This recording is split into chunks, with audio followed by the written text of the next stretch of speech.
Who would get in more trouble? Frozone for getting his super suit, or a drum corps member for getting their suit? Oh, I Where's don't know. my super suit? I I say think probably the marching person, because Frozone can still have his powers without his suit. Right, he but could just Right. put on his visor and just be good to go.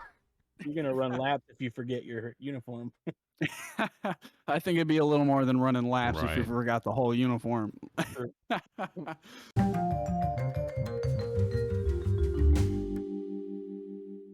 Hello, everyone, and welcome to the Marching Arts Podcast, your guide to all things marching. And today's going to be a fun one. I have a close personal friend of mine, Mr. Christian Stephanos.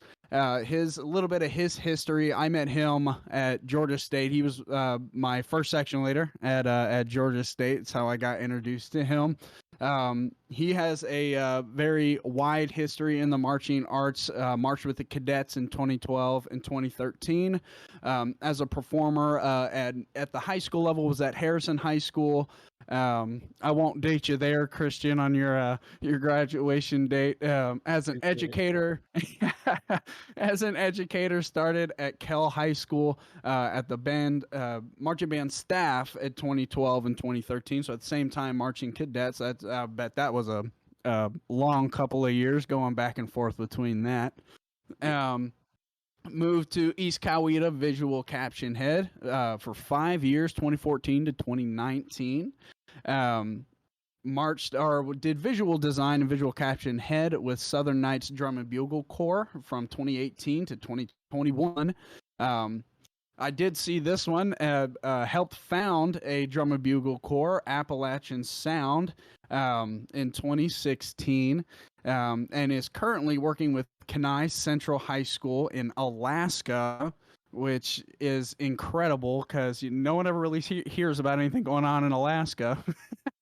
Nope. No, they don't. So, Christian, I appreciate the time. We're happy to have you on here. I'm very excited to go over these topics with you, and welcome to the show. Yeah, welcome. Thanks for having me. Appreciate being here. All right, so here's my first question right off the top of my head. It says Kenai Central. Are there other Kenai high schools, or is Kenai Central the only one? No, so it's called the Kenai Peninsula, and Okay. in our district we have 4 high schools. For some reason, ours is Kenai Central. The other ones are not named anything Kenai, so I do not understand it either. But in the 60s, maybe they had a reasoning behind it. So Good to know. Well, hey, so how big is this school? How big's the program? So I actually teach at the middle school as well. So my entire band program is about 130 kids between 6th to 12th grade. At the high school itself, we have an enrollment of about 500, and I have about 60 of the kids in band. Okay. Wow, So so this is actually, my 3rd year, so we're still rebuilding after COVID and everything. And we had I replaced a 30-year teacher that retired, so there's always turnover after that, and couple that with COVID, and here we are. So we're rebuilding, but things are looking good. So I think around that 10% then that is mark is usually what that sweet spot around like the school population that's usually in the band program, if not the entire music program as well. Yeah. So to kind of kick us off and into why we asked you to be here and to take time out of your day, and also to give us a little bit of insight about yourself. Way back in the day, right? Because we're ancient now. What got you when you were at Harrison High School? What got you into into the marching arts in general? What convinced you to join marching band? So I tell this to my middle schoolers all the time, because everybody seems to consider quitting band after 8th grade, and I was no different. I was like, no, I'm not doing band in high school. I'm going to do something else. No. And my parents said, you're going to do 1 year. And I said, fine, because I was 13 or 14, and it just so happened that Chester Phillips, who was the then assistant director at Harrison, came over to the middle school and was giving a presentation, and he told us that the marching band was going to Ireland the next year. And I was like, well, if I have to do marching band and I have to do band, I might as well go to Ireland too. Yeah. Oh gosh, go to Ireland. So I I told my parents I would do 1 year, and I did that first fall of marching band, and that was it. I wanted to do drum corps. I did all 4 years in high school. I went to college on a scholarship for marching band, and yeah, so that one trip and that it took that one trip and that one season of marching band for me to be hooked, and here we are now. So you're like one of the many success stories where your parents are like, you have to do band. And then you're like, oh crap, they were right. I'm going to love band. And I do love Oh yeah. band. And I talk to my parents all the like my students' parents all the time because they're like, well, I don't want to force them. I'm like, just make them do 1 year in high school. Right. 1 year in high school band, and I promise they will either love it or they will still want to hate it. Like either way, it's not going to hurt them to do 1 year in high school. Hmm. So And I press that pretty hard. and I think that that's an interesting perspective on that because we talked in a couple of our episodes just about how that turnover happens between middle school into high school, and a big make or break of that is how the high school director goes about pursuing new leads. I guess I mean we call the kids leads, but um, and I think that's an interesting perspective to go there and be like, hey, make them do one. I promise they're gonna enjoy it, right? Versus I just want to win, so if they come, I don't care. Right. um, And I get the some days it's a luxury and some days it's a curse, but I have my kids for 7 years. I'm the only teacher that they get for all 7 years. And, some of the kids, again, I'm only in my second year, but I hear it from the past seniors that have graduated and some of the upperclassmen at the high school that are just they're burnt out because they don't get the differentiation of a director change, right.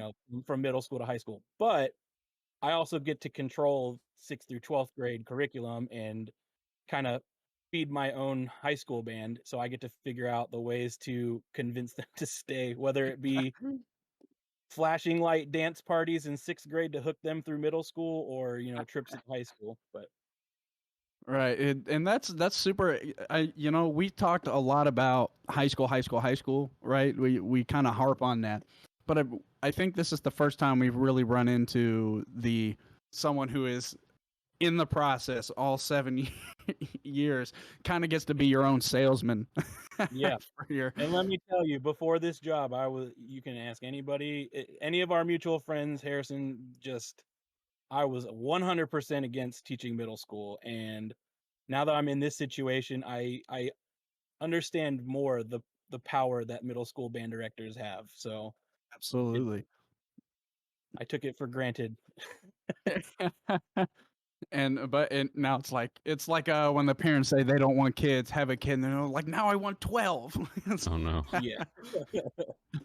um, so with that though, we kind of being in high school, being super involved, you got hooked really early, got into marching band at the same time pretty much the rest of us did, and went headfirst into it. Just and at multiple levels, right? We talk a lot about our backgrounds and just our favorite things from when we were in the art. And we talk about Friday night lights or Saturday night lights and having it be game time, or sometimes people's favorite part is getting in with the uniform and just really being there with their friends and in that more or less of a family they develop in that marching band. Are those some of the same things you felt, or what are some of your favorite things from being a performer that you miss or wish you got more of? It definitely, I was one of those people that always loved putting on the uniform. And that was one of my favorite parts, especially when I marched cadets, because we had such a traditional, this was before the costumes changed and everything. So we wore the traditionals, and it was, it was a genuinely powerful thing that I looked forward to every day in drum corps. But even before then in high school, my director marched cadets, and so he preached kind of the same things that I ended up hearing when I got to cadets. But putting on the super suit and all that kind of stuff, and it was you got into your uniform, and you just kind of took that headspace of it's time to do business. And I loved doing business on the field, getting to march, getting to blow your brains out as a brass player. So those were the fun things that I looked forward to. And obviously, yeah, you make friends and you get to do the bus rides, and I loved trips like nobody's business. Getting to go to different states and stuff on a bus was pretty awesome. And yeah, so those are kind Man, of the things. you saying super suit made me think like who'd get in more trouble, Frozone for getting his super suit or a drum corps member for getting their suit? Oh, I don't Where's know. my super suit? I would I say think probably the marching person, because Frozone can still have his powers without his suit, Right, he but could just put right. on his visor and just be good to go. you're gonna run laps if you forget your uniform. I think it'd be a little more than running laps if you Right. forgot the whole uniform. Sure. Chris is over there like, oh God, I hope none of my kids forget. Yeah, no, I handle transportation of the uniforms for that Okay. very reason. No Frozone cases here. When when you're teaching a program, right, or teaching a program, teaching a program, one of the main things that makes marching band or marching art what it is the drill, right? Making sure stuff looks clean on the field, whether it's a park and blow or you're on the move, right? And we've talked about how putting all the pieces together before really makes the art special in the fact that you have one expression coming from the music and it's accented by drill, or it's you have accent coming from the drill but all the expression comes in the body language from guard, or things like that. But in your opinion, as someone who has written drill and teaches it very often, why is drill so important to the marching band and a marching show? So I'll come at this from both sides. As somebody who taught visual for a long time and still teach visual just at my own program now.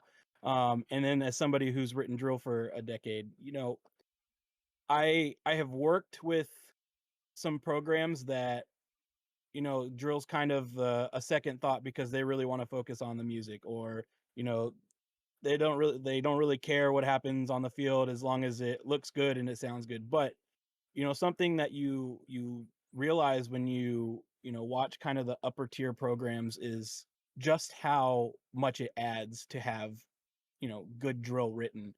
And it takes all of the parties. It's not just on the drill writer, which a lot of people, and I will say this as nicely as possible, uh, there are some band directors that are just kind of like, here's the music, go. Yeah. Right. And there are probably drill writers that can just create out whatever just off of a score. But when you have your band director and your color guard director and your percussion director, if you have a visual person and you have them all talking, you can create a much better product than if you just say, here you go and here's the numbers. um so yeah, Yeah. so it's super important to have that communication across everybody, not just one person doing the communicating, or you know leaving it up to chance. Yeah, and one thing I've definitely noticed, and you can tell when when that communication's not there, because when a rehearsal is run, and we'll talk a little bit about this later, when a rehearsal's run and people are not on the same page, that rehearsal is a train wreck. Yeah. Or to the kids that are new, like to the freshmen, they may not think it's a train wreck, but for the people that know and can see that communication's not there, I mean, that is so hard to pull back in, reel it in, and come back to as a you need a kumbaya moment. Yeah.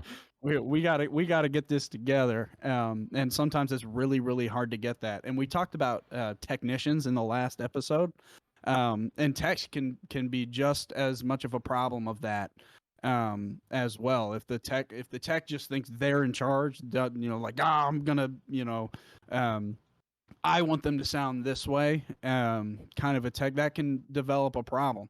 People gotta really get together and think about what's best for this program and this band so we can make this happen. And so I think that's a really good point. You have to have the communication there between all levels and across the board and into the leadership of the band.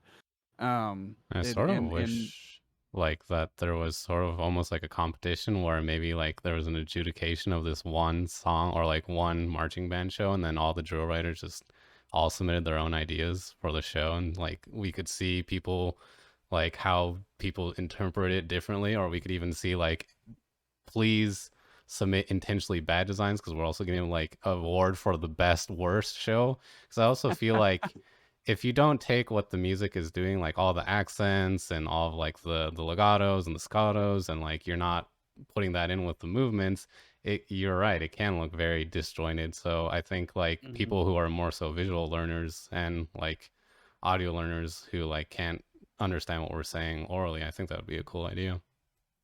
Yeah, I know Pyware. I don't know if they still do it or if it was just like a COVID year thing or what, but they will periodically do like where you can sign up for their competition and they'll send you the music Oh, and you cool. can just write whatever you want and people will judge it, and it's kind of a cool little contest.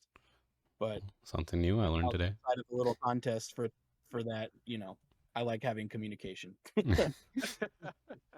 and I mean, having that again, I mean, you can't have effective drill or effective rehearsal if you're not communicating with the staff. If you guys aren't talking to each other, you're not going to have an effective show. I Right. mean, that's the bottom line. Right. Like Um, one of the best band directors I worked for back when I was just teaching visual and stuff was every single rehearsal he sent out a, we're going to do this time to this time rehearsal schedule. And sometimes we left it, sometimes we didn't, but then in the design side of things, he asked for our input. Even even just the text, he would be like, if you have an idea or you have something you want to try, come talk to us and let's figure it out. It wasn't just just one way communication. In that point, it was everybody communicated. well, so is there a point where you can over communicate those? It depends. I mean, if you're like as a band director, if you're telling the staff, hey, if you have an idea, come talk to me, I mean, I don't think listening to any idea is going to be over communicated. But they're probably, if it's October and the last contest is in a week and you're like, I want to change this whole thing, let's do it. That's probably not. Well, I can also feel like sometimes there might be people who might be too much of a control freak and might tell you, okay, do all of this. And you're like, okay, I thought you wanted to trust me that I would get your vision across, but not so, Right. like, why don't you just write the show yourself if you're going to micromanage me that hard? Yeah. I will say, like, drill perspective, I honestly kind of prefer, I mean, I won't say I prefer. How do I word this? I don't mind band directors that send me all the things they want. Right. Does that make sense? Yeah. Like, Yeah. if they have 10 moments that they want in this movement, cool, send them. But send me, like, give me some freedom. Like, don't write every single page you want this shape or these people here or whatever. Like, you got to trust me at that point, because if you're just giving me every single page you want or every 8 measures or 8 counts or whatever it is, at that point I'm basically just transcribing what you see in your brain, and you should just buy Pyware and write it yourself. I Yeah. was about to say, at that point, you might as well just put it together yourself. Yeah. It's Yeah. like when somebody's like, I have an idea for an app and I want you to make the app for me, but also I'm not an engineer, but I'm going to tell you how to do your job. It's the what did we say about DCI the other day? Since we're not in it anymore, so your armchairing drill writing. Right. I could have done that better. Well, So should have. speaking of all the challenges then about writing drill, can you just tell us like how hard it is to become that creative person? Because I sort of equate writing drill to just making art, whether it be painting or writing music, because like you are literally creating something out of nothing. So for me, sometimes, I have a lot of good ideas in my head, but sometimes they don't come to fruition because I can't figure out how to make it happen Mm-hmm. on the computer. And that's where the blessing and a curse of getting the technology has come, versus writing by hand is just, if you wanted a form, you could just write it by hand and then obviously clean it up. But in Pyware, even using like the freehand stuff, sometimes I can't get exactly what I want, and it's frustrating, and I have to just change it and move on. Right. But I would say for me, that's probably the biggest thing, is just trying to figure out how to transfer what's in my head onto the computer. Other than that, it's, everything on Pyware, it shows you where they're going to march. It shows you who's going to run into each other, if they're going to run into each other. But yeah, Okay, so here's like another segue into that. I'm sure you've heard this a lot. Woodwinds. I know a lot of people are like, why do you put woodwinds in the back when you're writing drill? I tend to stay away from that. Oh, okay. I wrote an opener for Georgia State, or not an opener, but no, yeah, it was an opener. A few years ago, wrote an opener for their show that had to be tied into the next three movements, and uh, you know, I had the luxury there of blaming the fact that the woodwinds were in the back on the other person. Oh, okay. So it was like one of the only times I'll put them in the back, because they're literally half the volume of the brass. Yeah. If you put the brass 12 steps behind the hash, you're still going to hear them. If you put a flute 12 steps behind the hash and the brass is in front of them, you're not going to hear the flute. Right. We joke all the time. We had a director that's in Michigan now, right? Dr. Harris is in Michigan now. Is he? I think so. I don't know, but he he never, because when at our program it was like the assistant director would also write the drill, and never, not one time, actually I think one time, did the woodwinds even pass the front hash. He just kept them in the back. He's like, "Oh, you're not gonna hear them anyway, so I'm just gonna make everything brass." So I guess that's one way to do it. Yeah, I mean, if you don't care about the woodwind sound, then okay. But if you care about hearing the color of woodwinds, then do not put them in the back of the field. Meanwhile, Unless they DCI are drill writers are like, oh, what are woodwinds? well, with amplification now, you can put them wherever. So Right. Yeah, fair enough. I think another hard part about writing drill is not necessarily, as you brought up, putting the ideas out of your head into a program, but also sometimes it's the director getting the ideas out of the director, you have to like pull teeth to get them to tell you what you want, rather than just saying, hey, it's this many counts, here's the music, like you said. And if somebody's going to be like expecting you to write drill for them and they don't give you anything for it, I can imagine that is incredibly frustrating and difficult at the same time, because you have to, again, back to the whole communication thing. If they don't communicate with you, it's like, what the hell do you want me to do? yeah, I'll say it's especially frustrating, not so much up front when they don't tell you anything, but when they get mad at you for not doing something. Like I've had a couple directors I've designed for that gave me nothing, like not even what their color guard's going to be doing.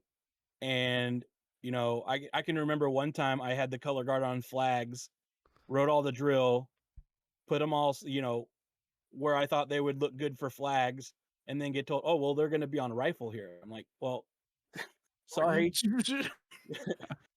Your rifle feature is going to be a flag feature." So, or Deal with it. I think just a like, life lesson is like when you enter a partnership, put in as much work as the other person's gonna put in. yeah. So it's like, I Absolutely. don't mind the directors that they they don't give you anything. I write something, and they just roll with it.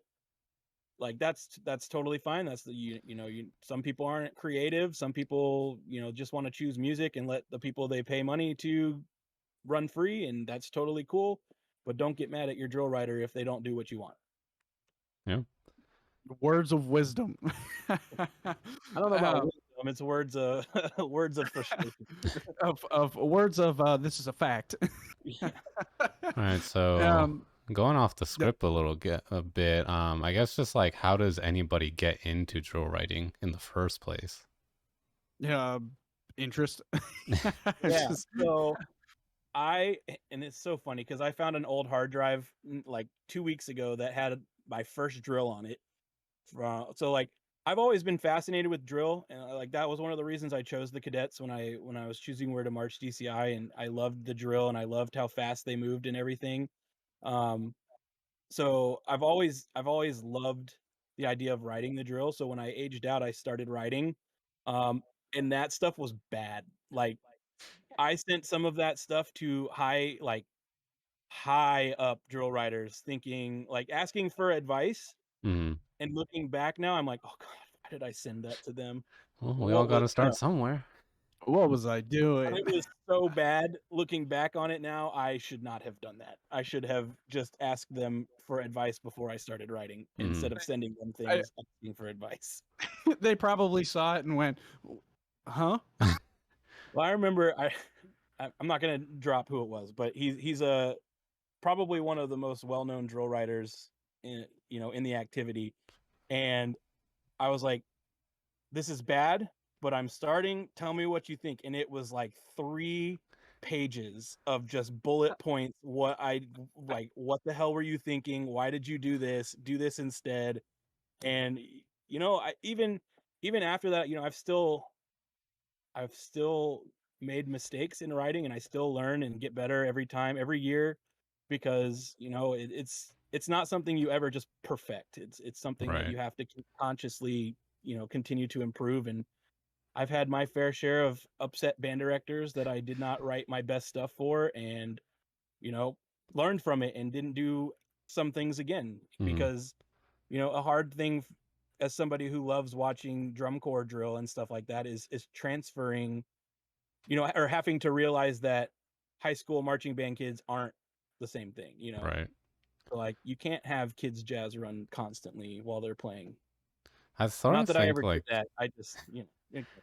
I sort of give kudos to that guy that you sent the drill though, because I feel like lots of people would have been like, "No, that was just bad," and then like not give you anything else. But the fact that he gave you 3 pages worth of notes meant he was like, "Well, this kid actually cares, and like I want to help see him get better." But I guess my last question on this topic then is like, how did you get that first step into like getting either a contract or getting the opportunity to write drill for somebody professionally?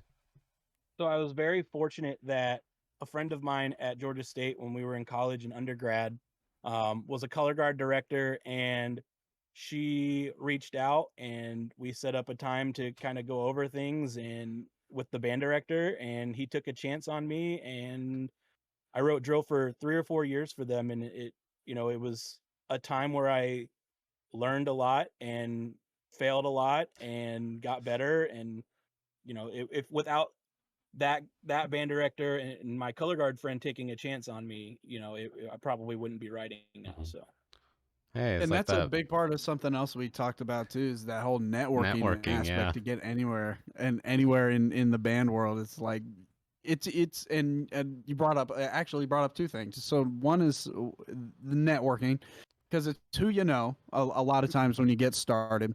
Sure, if you have a degree from a prestigious school, that could help you a little bit, but still, people have to know who you are before they're going to hire you to run their kids. Um, and then the second point, talking about the networking, that first pathway, that first gig you get can make or break the first, I'd probably say 4 or 5 years of especially in this field. If you really screw it up yeah, like royally that first time, because then they're not going to refer you to somebody else. They're not going to ask you to come back. I mean, then you have to fight all over again from square one. So that's really important. That I'm glad you brought that up, because it's a tough world out there. yeah, I will say I don't, outside of my current position, because other side of the continent, nobody knew me. So I got my job in Alaska, just by interviewing and everything. But any drill gig or teaching gig down here, marching arts especially, has all been from other people, referring me. And I cannot stress enough that having that network is huge, especially in the marching arts game. Um, you know, it's not like where you just apply and then you interview and they call your references and you either get hired or not. Like, pretty much every staff in DCI, most high school staffs, etc., are all about who you know and making sure you have the right contacts and everything. Absolutely. To get us kind of back on track a little bit, since we kind of went down that a little bit of a rabbit hole, but it was a good one, good rabbit hole. When we talked about how hard it is to write drill and how hard it is to paint the picture in somebody else's brain when they haven't even told you what the picture is yet, or what the subject matter is. When drill finally hits the field and a band is trying to learn it, how crucial to that band is having well planned pacing. Insanely crucial.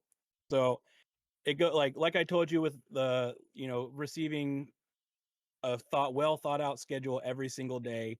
Um, that's not the norm. And instantly, like when I moved from that program to a program that didn't do that, it was like an instantaneous whoa, this is not as smooth.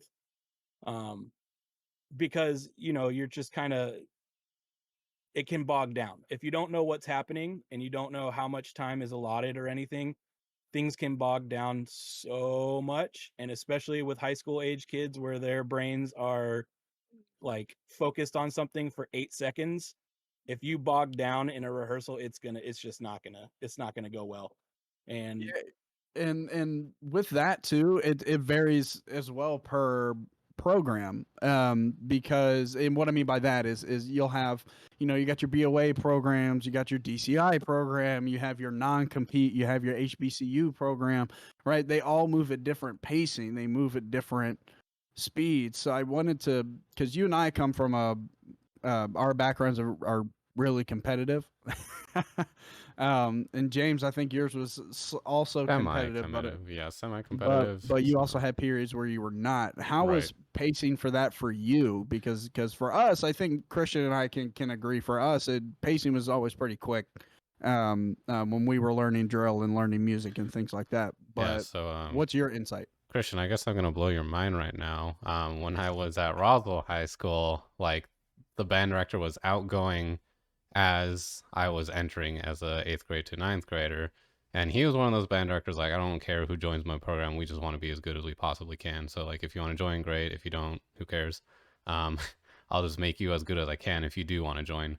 But he left, and we got a Come band director who hadn't directed any band programs since the 70s or 80s. And so when he came in, practice was much more lax, and we were now learning drill off of drill charts instead of dots. And mind you, this is in 2009. So just like the older the seniors, juniors, sophomores were like, whoa, this is way different. And we're not using dot books anymore, where you're literally using drill charts and you gotta like highlight your X, and then you gotta like look on the next page, and then like it didn't really even have instructions for like your steps. It would just be like you have 12 counts to get there. And so I think that pacing was a big struggle, but we got through it. And especially us freshmen, we're just like, I guess we're just going with the flow with this. And then he left 2 years after, so I became a junior. And then our new band director was like, okay, I'm going to bring this program back to where it used to be. And so he brought dot books back. He hired people to, or he hired a company, I guess, to write the drill and write the music. And so, like, that was on a much more competitive level, not like BOA or anything, but like competitive for Fulton County. So that was a huge struggle because, like I told Harrison in a previous episode, we learned that first year we were learning the drill for like the first movement. We got through 3 sets in like a 12-hour day. And as you can imagine, as a high schooler, like you just said, we have 8 seconds of attention spans, but like just having to learn three whole movements in a drill was just awful. And it wasn't like the drill was just bad or anything. It was just we had so many new people. We had so many people getting used to the more competitive style, but it was like we want to be more professional and more like not maybe not quicker, but more retentive about what we're learning. But it would just go so slowly that we would literally do the 8 counts or 12 counts or whatever it was for that movement, some people would miss their dots and we had to go back and, fix their dots. And then the director would be like, all right, let's go back. And then some people would forget where they were supposed to go back to. So then we had to fix that.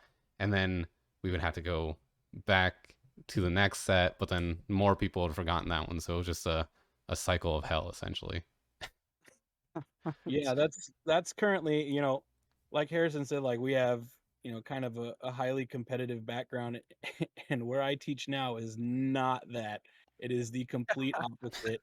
Like what you're saying, I would take that any day of the week with my current band. I march 7th through 12th graders. Mm-hmm.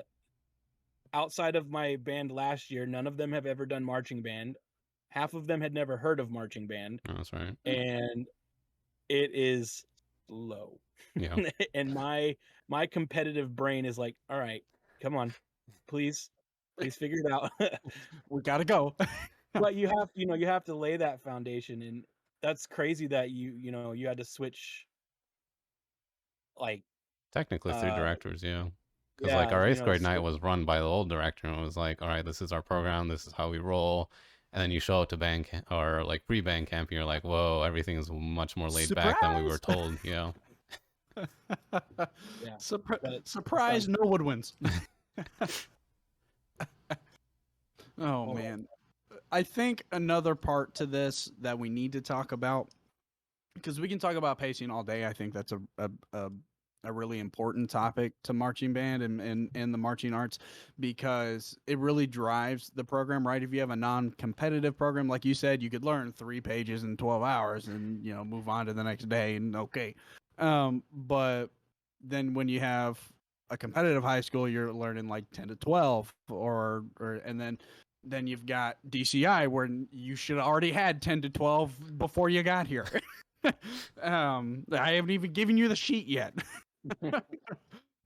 And one thing I think that drives this a lot, I know I wrote it in here as a question, but I'm already just going to offer my opinion to it anyway, is having proper rehearsal etiquette is a really big player into how well your pacing is going to work. Because 100%. if you've got bad rehearsal etiquette, people talking when they're not supposed to. I remember when making that transition from North Cobb to Georgia State. I had that problem because I know you got out of me a couple of times about it. Because I still an extrovert today, except now I've just mellowed out. But that's a big deal. If people are talking when they're not supposed to, when somebody's trying to give an instruction and people can't hear, especially if you're in a program that doesn't have megaphones and people are legitimately just having to yell. I mean, it makes it incredibly difficult. Stay in your spot, please. But to you guys, in regards to rehearsal etiquette, how in your eyes does that assist pacing? I think it's huge. I I have always been I'm a pretty talkative person, and you know, when I was in college, yeah, I got on you, but I was probably also talking, so, but, it's huge, like, when in you mentioned staying in your spot and, like, not moving around, like, I never thought about how important that was until I started teaching from a box, teaching from up top, because one person moves and it blows everything up. And if your whole goal is to clean your drill and one person, I used to, when I first started at East Coweta, like half the band would stand with what I called sassy legs. And it's where they'd have one foot flat on the ground and the other one they'd have their heel up so their knee was bent and it looked real sassy. And even just that, like I remember I'd be like, just put your foot down so we can see it and move on. Like, just stand there. It's I get it. You're standing there, but the quicker you put your foot down, the quicker we're gonna be able to see and make sure everything's, you know, in the right spot and move forward.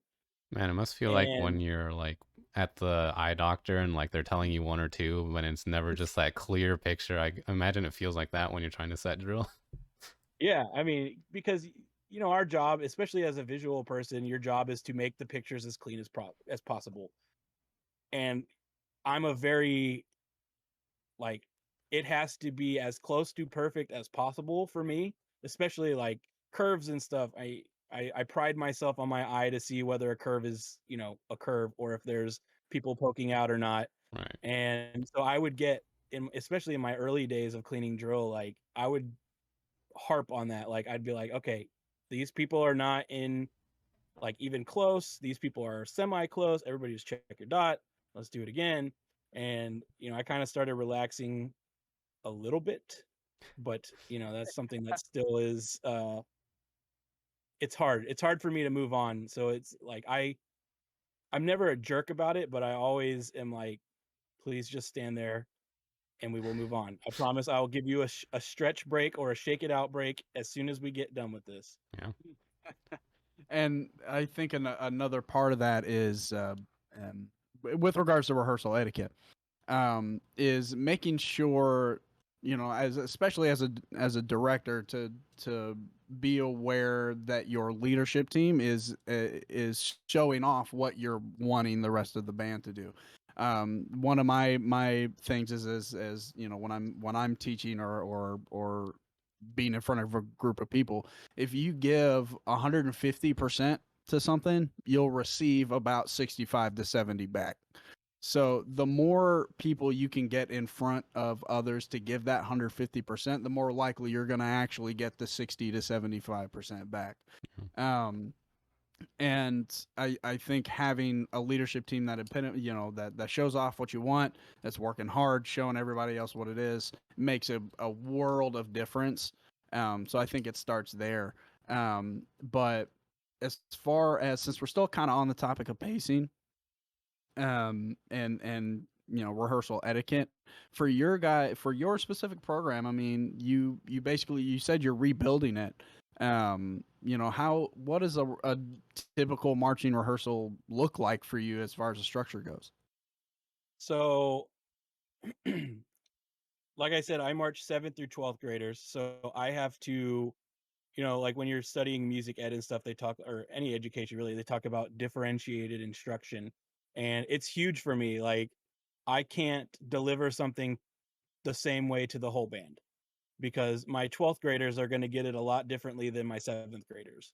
And faster. Um, and faster, yeah. It's going to take me repeating it 12 times to the 7th grader for them to, think about it a little bit. So basically, so like a normal marching rehearsal, um, we'll start with a stretch. I do not understand directors or marching band directors or anybody that teaches marching band that does not start with a stretch. Um, I I I don't get that. Um, so always start with a stretch. I usually will have somebody on my leadership team or somebody I trust leading that because I don't want to do it. But so I'll have somebody do it, they'll lead a stretch. Then we usually do like some sort of you know, moving warm up to kind of get their bodies going a little bit. Depending on the day, we'll either warm up first or we'll do some basics first. I will hit basics every single day. It's something I will argue till the end of time, whether I'm a band director or visual caption it or whatever. I will always argue for basics every day. Because you do your music fundamentals every day. Why not do your marching fundamentals every day? Then we'll move into, either music block or like music, work on music, or we'll just go straight to drill, depending on what my, goal is for that day. Like sometimes last year it was only drill days because none of my kids had ever read drill charts before or read, coordinate sheets or anything. So that was a huge learning curve for them. Um, but yeah, I don't have a staff, so a lot of my teaching is on the field. Um, so it's nice when I get to go up in the box and actually see what they're doing. But yeah, I spend a lot of time one on one with them because again, my 12th graders are going to understand it, but my 7th and 8th graders might not. So No, I think that's a solid structure. I mean, it's drill heavy, but you're a drill guy, so Yeah. yeah, I mean, well, we do most of our music like I don't I don't do any music that's hard. Like I don't have a budget, so I can't afford to, I either have to do it myself, like arrange it myself, or um beg a friend to do it for me for some adult beverages or something, and or I just buy stock tunes. And that's what I found. Like, with a band of 35 to 40, just buying stock tunes is a little bit easier, especially when you don't have a budget. So Yeah. our music is fairly simple, and they usually learn it pretty well. So, you know, I'll usually, if we have 3 days a week for the rehearsals, 2 days will be, or one day will be drill heavy, one day will be music heavy, and then the third day will be everything kind of combined. So with that said, and we've talked a lot, about the importance of drill, why it's important, how do you make it happen, what's the background, and you're again, and James, I'll ask you too, and to both of you guys, how does all of that fit together to make a band, a marching band, right? Because sure, you can say, well, it's drill and music and individuals. There's your band. But it's more to it than that.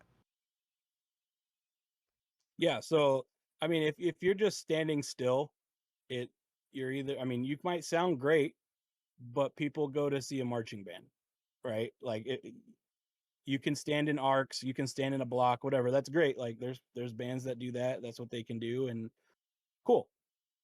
But it's so much more exciting and enticing when you have the pictures. I know it's like it's huge in college, obviously. Like, if you're doing like a Pixar show, you're gonna spell out Pixar. Or, Right. we did the Georgia on My Mind show, and we made the state of Georgia. Like, there's gonna be pictures, and a lot of like competitive bands don't do actual pictures anymore. It's more abstract. But like, I will at least sneak one picture that ties into the show theme, and I'll try to do like, I wrote a Batman show like 10 years ago, and I did as many Batman symbols as I possibly could from, like, the music at the opener was the 1980s Batman, and so I drew out the 1980s Batman symbol, and then when it got to the closer, it was the Dark Knight stuff, so I drew out the Dark Knight Batman symbol. And it's just like, it's something that kind of pleases the crowd, because if your crowd is bored, then why are you there, Yeah. So the abstract stuff is cool, but if you're doing a Friday night football band, maybe the football crowd doesn't care about curvilinear forms. They want to see a football on the field Yeah. for your school name. I guess for James, me, what do you it's think? just know your program and know where they're at, because again, drill isn't just the moving of the bodies; it's also like the visuals included in the marching as well. So like the quicker you can learn the drill, like where you are on the field, the more you can add in all those extra little elements, like the horn flashes, the body movements, even including like the marching band members dancing instead of just the guard dancing. So gosh, I'm drawing blanks again today, Harrison. Um, just like just know your program as well as you can, just so that you know the culture. And if you're trying to change the culture, try to make it gradual instead of like an abrupt change. And then just always take input from your staff and your leadership on what's going well and what isn't going well. And And input from your kids too. Yeah.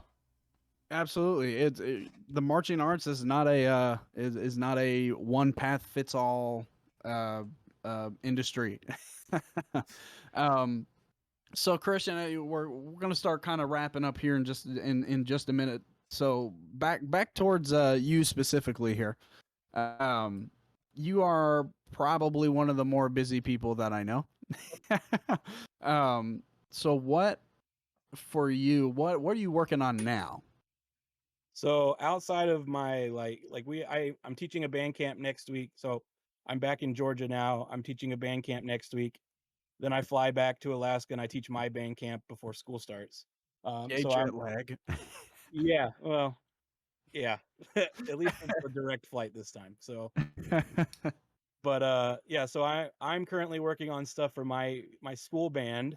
Um and then I have 5 clients that I'm working on for drill, including my own. So, I'll write a movement at a time. and just kind of pace myself out with that. So yeah, drill, prepping for school. That's about it. And some more drill. And some more drill. All right, I'll probably so be writing drill until October. So before our last question, I did have like I guess just something you probably always get asked, but is like football the same amount of time as it is down here in Alaska? And is it as cold as they say it is? And is it as dark as they say it is? so we currently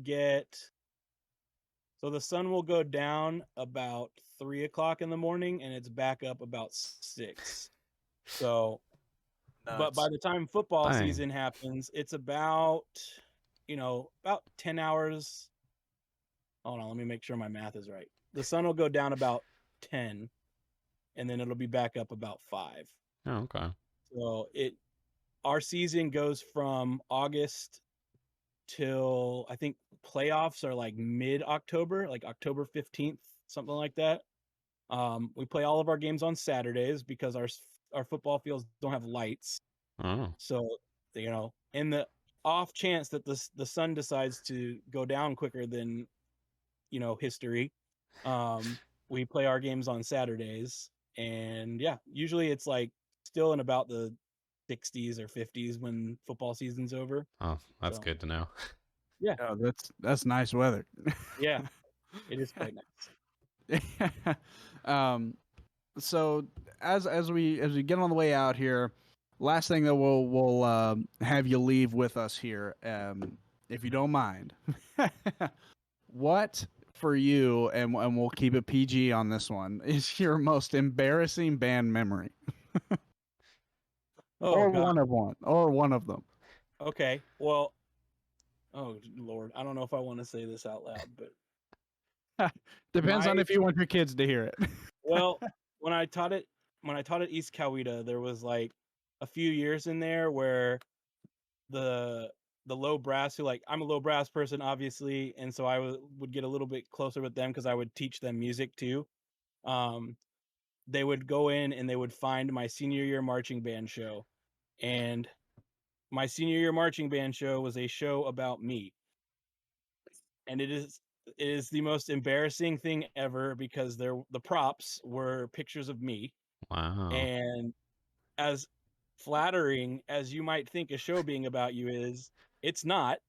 It's very embarrassing. And so like those kids would find it and they would show the younger kids every year. And thankfully That's it just incredible.